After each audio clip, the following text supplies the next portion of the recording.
अर्जुन ने कहा, हे मधुसूदन, आपने जिस योग पद्धति का संक्षेप में वर्णन किया है वह मेरे लिए अव्यवहारिक तथा असहनीय है, क्योंकि मन चंचल तथा अस्थिर है। तात्पर्य: भगवान कृष्ण ने अर्जुन के लिए सुचाऊ उद्देश्य से लेकर योगी परमोमतः तक जिस योग पद्धति का वर्णन किया है उसे अर्जुन अपनी असमर्थता के कारण अस्वीकार कर रहा है। इस कलयुग में सामान्य व्यक्ति के लिए यह संभव नहीं है कि वह अपना घर छोड़कर किसी पर्वत या जंगल में एकांत स्थान में जाकर योगाभ्यास करे। आधुनिक योग की विशेषता है अल्पकालिक जीवन के लिए घोर संघर्ष। लोग सरल व्यवहारिक साधनों से भी आत्म साक्षात्कार के लिए उत्सुक या गंभीर नहीं है। तो फिर इस कठिन योग पद्धति के विषय में क्या कहा जा सकता है, जो जीवन शैली, आसन विधि, स्थान के चयन तथा भौतिक व्यवस्थाओं से विरक्ति का नियमन करती है। व्यवहारिक व्यक्ति के रूप में अर्जुन ने सोचा कि इस योग पद्धति का पालन असंभव है, भले ही वह कई बातों में इस पद्धति पर खरा उतरता था। वह राजवंशी था और उसमें अनेक सद्गुण थे। वह महान योद्धा था, वह दीर्घायु था और सबसे बड़ी बात तो यह है कि वह भगवान श्री कृष्ण का घनिष्ठ मित्र था।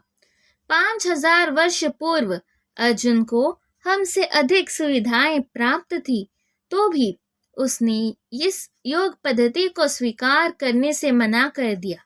वास्तव में इतिहास में कोई ऐसा प्रलेख प्राप्त नहीं है जिससे यह ज्ञात हो सके कि उसने कभी योगाभ्यास किया हो।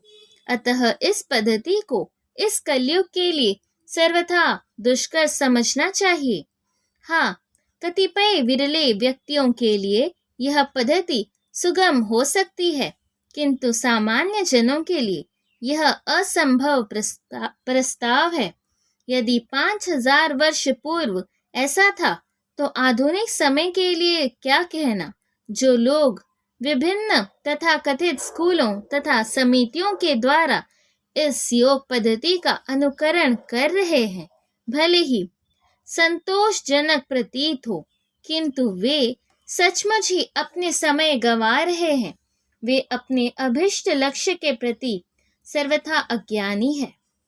हे कृष्ण, चूंकि मन चंचल, अस्थिर, उच्चस्खल, हठीला तथा अत्यंत बलवान है, अतः मुझे इसे वश में करना वायु को वश में करने से भी अधिक कठिन लगता है। तात्पर्य: मन इतना बलवान तथा दुराग्रही है कि कभी कभी यह बुद्धि का उल्लंघन कर देता है।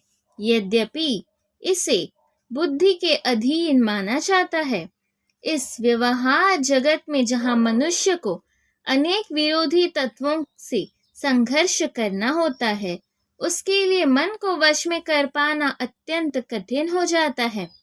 कृत्रिम रूप में मनुष्य अपने मित्र तथा शत्रु दोनों के प्रति मानसिक संतुलन स्थापित कर सकता है, किंतु अंतिम रूप में कोई भी संसारी पुरुष ऐसा नहीं कर पाता, क्योंकि ऐसा कर पाना वेगवान वायु को वश में करने से भी कठिन है। वैदिक साहित्य में कहा गया है, प्रत्येक व्यक्ति इस भौतिक शरीर रूपी रथ पर आरूढ़ है और बुद्धि इसका सारथी है। मन लगाम है तथा इंद्रियां घोड़े हैं। इस प्रकार मन तथा इंद्रियों की संगति से यह आत्मा सुख या दुख का भोगता है, ऐसा बड़े बड़े चिंतकों का कहना है। यद्यपि बुद्धि को मन का नियंत्रण करना चाहिए, किंतु मन इतना प्रबल तथा हठी है कि इसे अपनी बुद्धि से भी जीत पाना कठिन हो जाता है। जिस प्रकार की अच्छी से अच्छी दवा द्वारा कभी कभी रोग वश में नहीं हो पाता, ऐसे प्रबल मन को योगाभ्यास द्वारा वश में किया जा सकता है, किंतु ऐसा अभ्यास कर पाना अर्जुन जैसे संसारी व्यक्ति के लिए कभी भी व्यवहारिक नहीं होता, तो फिर आधुनिक मनुष्य के संबंध में क्या कहा जाए। यहाँ पर प्रयुक्त उपमा अत्यंत उपयुक्त है। झंझावात को रोक पाना कठिन होता है और उनचुग्रुल खल मन को रोक पाना तो और भी कठिन है। मन को वश में रखने का सरलतम उपाय जिसे भगवान चैतन्य ने सुझाया है यह है कि समस्त दैन्यता के साथ मोक्ष के लिए हरे कृष्ण महामंत्र का कीर्तन किया जाए।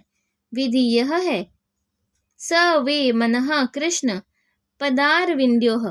मनुष्य को चाहिए कि वह अपने मन को पूर्णतया कृष्ण में लगाए, तभी मन को विचलित करने के लिए अन्य व्यवस्थाएं शेष नहीं रह पाएंगी।